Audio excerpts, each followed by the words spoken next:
you have a work ethic, whether it's at home or a job or in your church or whatever you're involved in.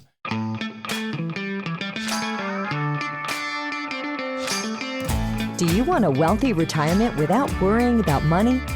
Welcome to Retire in Texas, where you will discover how to enjoy your faith, your family, and your freedom in the state of Texas. And now, here's your host, financial advisor, author, and all-around good Texan, Daryl Lyons.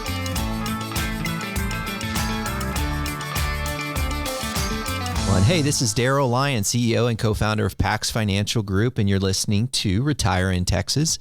Thanks for tuning in. I want to remind you that Pax Financial Group is the sponsor of this program, so be sure to visit paxfinancialgroup.com. And also, this information is not intended to provide legal, tax, or specific investment advice. For that reason, see all the disclosures at paxfinancialgroup.com. And also, finally, for those that want to speak to an advisor, it's a complimentary 15-minute consult. You just text the word Texas to the number 74868. That's Texas to 74868. So today, special guest, a longtime friend of the family, Keith Roland. Keith, thanks for coming in. I haven't seen you in a while. You look good. No, it's been great. I've been following your career as we've kind of inherited you as with a good friend of mine that you were close with his son, and then that's how the relationship started. So a lot of respect for what you've done with this company. Thank you so much. And I want to talk about that for a second. So Keith was best friends with Paul, right? That's right. Y'all were BFFs before BFFs existed. Absolutely. And you and Paul Elliott would, do life together and go to Vegas and just had a blast. And, even when I see you today and you talk, I'm like, that sounds like Paul. Yeah. And so the reason that's important for me to say is because Paul and Cindy, they were so kind to me growing up because we didn't have a lot. So they would invite me to go on cruises and other places that our family couldn't afford, and just got exposed to some different things that were just magical to me. So that was very kind of them. Well, they exposed me to a lot of that too. No, I miss Paul. He was my Texas Longhorn buddy and my Dallas Cowboy buddy, and cruises in Vegas, and we had a great time in church. Yeah, very active in the Nazarene church, right? Yep. So it was a fun time. So we're going to go back a little bit. Did you grow up in this area? Nope. I grew up in the Dallas area. Dallas proper, or maybe one of the little suburbs? Yeah, I lived in Plano. And I lived in Sherman, Texas. That's really where I spent some time. Was that a small town at the time? Yeah, now it's just kind of swallowed by Dallas. Sherman, Denison area has got big. Were you forced to play football? No, I played baseball. Is that right? And tried to make it, went to college in baseball and tried to further it, but I just wasn't good enough. Yeah, well, it's tough once you get to that level. I mean, well, you got to be great, and I wasn't great, and so I was going to not make any money and starved to death, so I wanted to make money at that age. So Lord had a better plan. Yeah, that's right. So growing up, what'd your parents do for a living? My dad was a Nazarene pastor. Oh, I didn't know that. I was the one that Dad said has to help the family because my brother's a Nazarene pastor. My brother-in-law is a Nazarene pastor. And so I guess I'm the black sheep, you'd call it. Because I didn't do that. That's right. So did your mother work? She was an RN and was I don't know how she did it, pastor's wife, RN, mother, housekeeper, cook. She was amazing. So how many kids? I have one brother and one sister. So that's not a lot of income if I'm doing the math in my head for a family. We grew up very poor. Okay. In fact, the thing I remember the biggest in childhood was coming home and they have what's called a pounding, where the church people bring canned goods and stuff, and they did that for us. And so Mom and Dad were so excited that our cupboards had food in it. But they just trusted that they were doing the right thing, and we never hurt for anything. Big change in my life, though, I'm not attending the Nazarene Church anymore. No kidding. I really prayed about it, and I'm going to Community Bible Church. Yeah, Pastor Ed Newton's a special man. Well, that's right. I've grown. His last two sermons were, those are on fire. This whole series. Yeah. Do you listen to them? No, but I stalked that church. When you find a good pastor, I listen to the stuff online. Well, I loved Pastor Emmett, but I wasn't attending then. And then Pastor Ed came, and my son started going there, and he did a unique thing. He came, of course, my son has a small business, security and water softeners, Apex. Yeah, okay. And he came to the office and did a out of the blue, just sit down and talked to all his employees about church. And, pastor's a large church, and for him to take that time, very influential. It meant a lot to us. So that's what really kicked me over the edge. Well, the reality is when we get to heaven, Jesus never asked, what denomination were you? So yeah, that's right. But I really want to double click on the reality of your life as a pastor's son and the challenges that exist and the joy that you have when your pantry is full. I mean, that's an emotion that never leaves you, both the good empty pantry and the full pantry. Well, and I guess that's why I've been good with money is we had to save, if I wanted a car, I had to pay for my own car. And I pretty much supported myself since I was 13. Not that my parents wouldn't, it's just I was independent, and that's how kind of my dad raised me. And so as much as I could take on, I did at an early age. I used to sell newspaper subscriptions for the Dallas Morning News, and I sold more than anybody. I was making more money when I was 13 years old than I did when I was in college. So no kidding. That's kind of how I started. You were the paper boy, huh? No, I sold subscriptions for people to sign up. And you weren't throwing them in the yard. You were getting them signed up. Okay, that was too much work throwing them in the yard. I like to sell. Okay, so you're figuring out the game of life pretty early. Yeah, and so where did you end up retiring from? Well, I retired here in San Antonio. Was with Genuine Parts Company, which is Napa Auto Parts. Yeah, I was the president and general manager over Texas and part of Texas, and took on the country of Mexico, which I did that for several years, and it was very taxing, but it was incredible experience. So how long were you at Napa? 22 years. Yeah, that's a good run. And to be in a corporation for 22 years, that's enough stress, and that was long enough. You were about ready. Now, you were in a position, as I understand it, that you probably could have fought for maybe an executive home office role if you wanted it. Yeah, I just got to a point, people don't leave jobs. People leave people. Yeah. And that's a theory, and I waited for 3 or 4 years for the person that I reported to move somewhere else, and that didn't work, and so I just said I had enough. Yeah. And 22 years was enough, and I was ready to go, but I probably would have stayed a couple more years if the people makeup was because the company, Genuine Parts Company, was great to me. Yeah. He was just a cog in the wheel. Yeah. And, you don't get all good people in a company. So I think you leave because of people, not because of the company. That's 100% true. So 22 years at Napa. Now, they changed the name, right? So when you were there, it wasn't Napa. No, it was Napa. Okay. It's just owned by Genuine Parts Company, which is a Fortune 500 company. Yeah. They own several different companies, but Napa Auto Parts was their... How did you know financially, I guess, more than anything, because you had grown up frugal and you're really good at making sure that, the money's there. But how did you I feel good about financially transitioning and not working anymore? I mean, how did you overcome that fear that could have existed? I don't guess I ever knew the number. In fact, if you remember back, that was our discussion. Yeah. I wanted that golden number because I was told young, save and get $50,000. And when you got that, you're arrived. Well, $50,000 doesn't buy anything. No. And so then you set a new goal, and if I can get 100,000. So I did that for a while, but probably I grew up in the Jimmy Carter era where I saw interest rates at 18%. Inflation. Oh, it was crazy. So I made a decision at an early age that I was going to stay real liquid, and I kept my cash and didn't invest it. A few times I did stocks and didn't do very well on my own.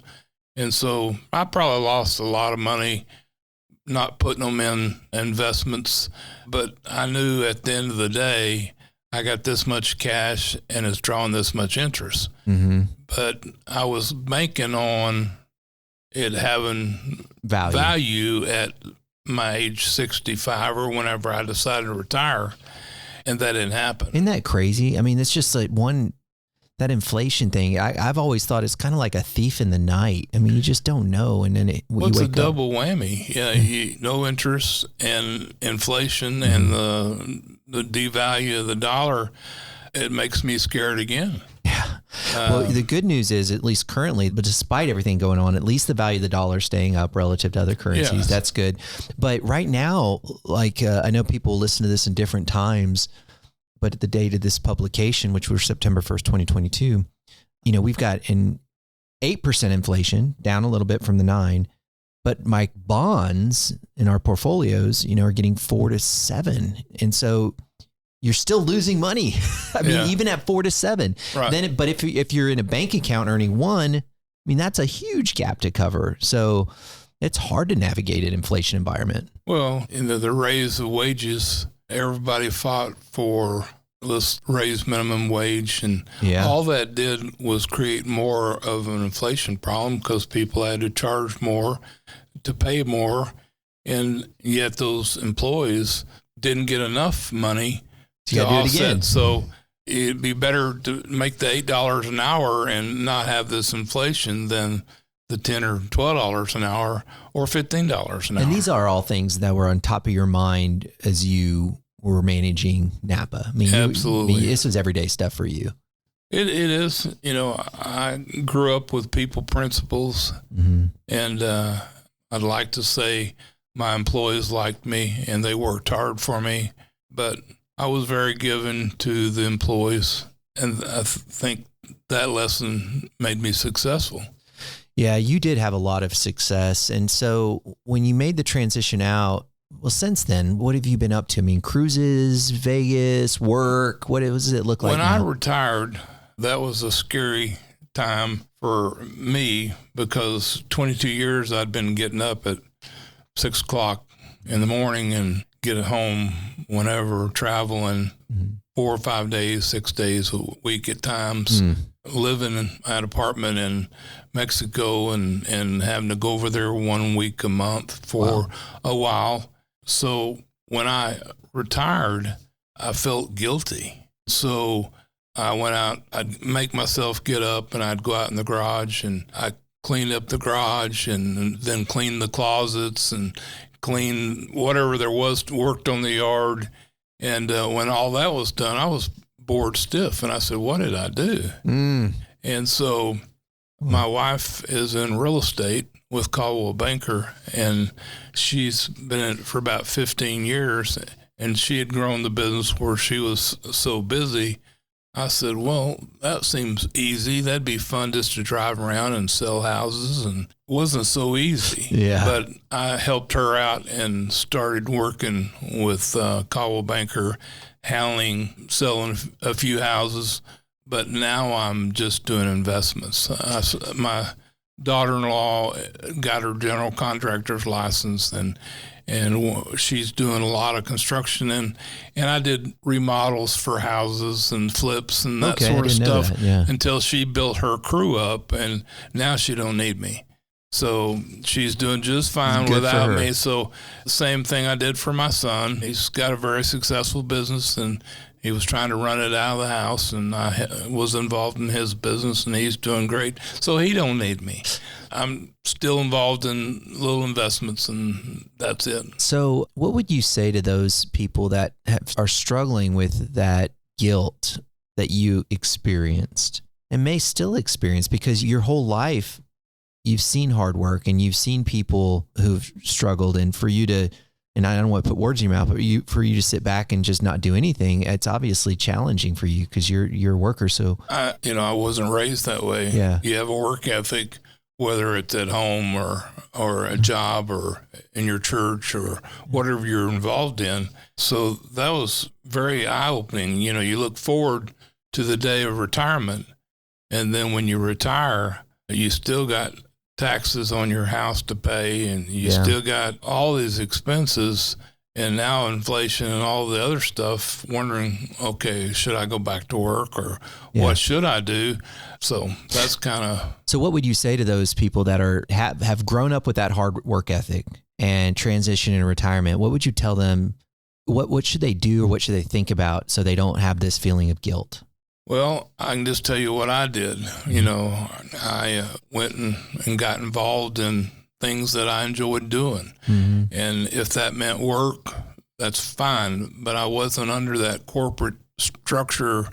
It really broke my body down physically. Yep. The stress and pressure for 22 years of the corporation, as good as Genuine Parts was good to me, is very stressful, because they, in the corporate world, you live under the umbrella that this could be your last day. Yeah. That was the constant threat. You don't make your numbers. And I was one of the fortunate people that I never missed my numbers. So I wouldn't even tell you what it was like to not make your numbers, but it was stressful. That takes its toll. Mm-hmm. Couple more questions as we begin to tie a bow. It's fascinating because we covered just some really interesting topics, one of which is growing up in a pastor family, and then, the frugality and the desire to make money, being the black sheep, and then the hard work and stress of your career, and then, of course, inflation kind of creeping its ugly head. So just some fascinating things that we really could tease out further. But I have to have two other questions as we tie a bow on this. First of all, are you still a Cowboys fan? I live for the Cowboys every week, good or bad. Them and my Longhorns. I don't care about watching any other game, but I don't miss a Cowboy game, and I don't miss a Longhorn game. So I miss my watching buddy. Yeah, Paul. In fact, why I'm such a Cowboy fan, when I was young, one of those jobs was I worked for Chuck Howley when he was a linebacker for the Dallas Cowboys. Oh, no kidding. And he started a cleaning company. And so me and my little group of friends would go on Saturdays and pass out flyers for his games. And so I always got autographed pictures and tickets to the game on Sunday from Chuck Howley. So that was something that really turned me on. And then Tom Landry was my huddle in Fellowship of Christian Athletes. He was very involved in Fellowship of Christian Athletes. And so I've just been a diehard Cowboy fan. They're good people then, and I hope they have a good year. I do too. Yeah. That's my hope every year. Every year. Yeah. But the final and most important question that we have, first of all, it's been a pleasure, but what's your favorite salsa? My favorite food's Mexican food. So I judge a restaurant by their salsa. I like pico type salsa. The chunks in it, yeah. And then I like just regular hot sauce, as long as it's not barbecue-y tasting. Understood, yeah. Charcoal-y tasting. That's the kind that I won't go back to the restaurant if it's that way. But my favorite hot sauce is from Bees, which Paul got me hooked on that, and Justin and his family. So we'd go there every Saturday. That was Bees Mexican restaurant. It's okay. I don't know Bees. I can't believe I know. You haven't been taken to Bees. Okay, yeah. And of course, Bee died last year, and it's not the same restaurant as it was. But for many years, our family knew all the waitresses. Even my daughter, when she moved to Tulsa, she asked how Mary was doing. Yeah, and so it was a family tradition Saturday morning to go to bees. That's wonderful. And Paul started it, and we kind of joined in, and it became our family. So their hot sauce is a little spicy, but I love it. Good stuff. Well, thank you again, Keith, for being here. This is learned about you. Really just some good life lessons that you shared with us. So thank you so much. This has been good.